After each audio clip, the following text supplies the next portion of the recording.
तो चलिए एक छोटे से सवाल को देखते हैं कि cos थीटा को अन्य सभी त्रिकोणमितीय निष्पत्तियों में क्या करना है, बदलना है। ठीक है, ये सवाल बड़ा छोटा है, क्या है समझते हैं। आइए इसको हम लोग समझते हैं कि जो ये cos थीटा है इसको अन्य सभी त्रिकोणमितीय निष्पत्तियों में क्या करना है, बदलना है, मतलब अनुपात में बदलना है। आप इसको देख लीजिए, यानी हम लोगों को साइन को बदल कर लाना है किसमें, cos में। फिर हम लोगों को tan को बदल कर लाना है cos में। आइए एक एक करके हम लोग समझते हैं। सबसे पहले साइन को पकड़ते हैं। तो पहला हम लोगों के लिए सवाल हो जाएगा कि साइन थीटा को हम लोगों को बदल कर लेके चलना है cos थीटा में। तो ये तो इजी है, कोई भी कर सकता है कि हम लोग जानते हैं, क्या जानते हैं सर, कि साइन स्क्वायर थीटा प्लस में cos स्क्वायर थीटा बराबर में a। तो क्या हम साइन की जगह पर इसको नहीं लिख सकते हैं, ये इधर प्लस में है, उधर क्या करता हूँ माइनस में। तो क्या हम लिख सकते हैं कि सर रूट अंदर 1 - cos स्क्वायर थीटा। बस हो गया कि साइन किसमें बदल गया, cos में। तो एक तो सवाल हम लोगों का डन हो गया। ठीक है, अब दूसरे को देखते हैं। क्या करते हैं, दूसरे को देखते हैं। अब दूसरा हम लोगों का है साइन के बाद cos आता है, तो cos को तो cos में नहीं बदलना है, तो हम लोगों का tan हो जाएगा।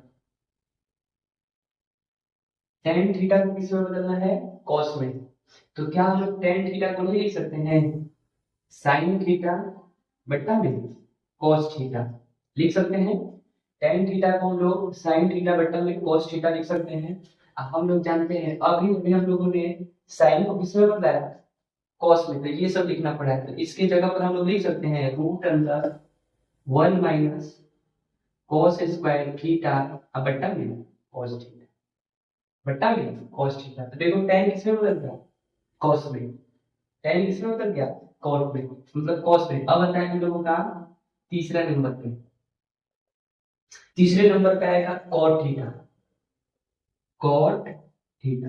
तो cot थीटा को हम लोग लिख सकते हैं सर cos थीटा बट्टा में sin थीटा, क्योंकि ये हम सूत्र आपको पढ़ाए हैं कि cot को क्या लिखा जा सकता है, cos थीटा बट्टा में sin थीटा।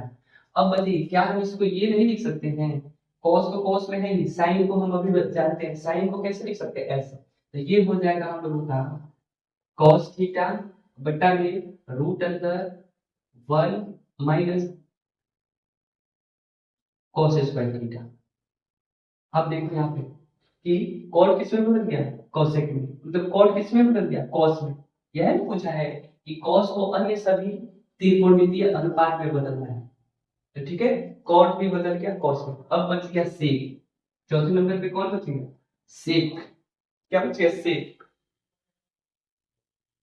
तो सेक को तो हम बड़े प्यार से बदल सकते हैं। हम लोग जानते हैं सेक थीटा बराबर 1 - cos थीटा। बस हो गया। ये देखो सेक किसमें बदल गया, कोसेक में।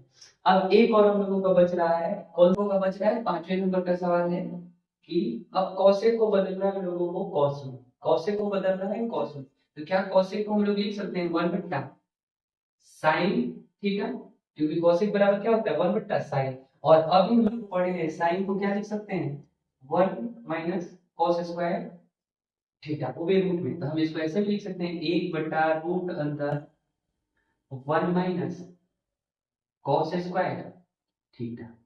तो यहाँ देखिए आप, हमने साइन को भी किस में बदल दिया, cos में। tan को भी किस में बदल दिया, cos में। cot को भी किस में बदल दिया, cos में। sec को भी किस में बदल दिया, cos में। और sin को भी किस में बदल दिया, cos में। तो एक बार मिला लेना अपना अपना, और कैसे लगा है वीडियो जरूर से बताना, और क्या क्या चाहिए और कौन कौन सी चीजें पर मुझे ध्यान देना चाहिए नीचे जरूर बताना।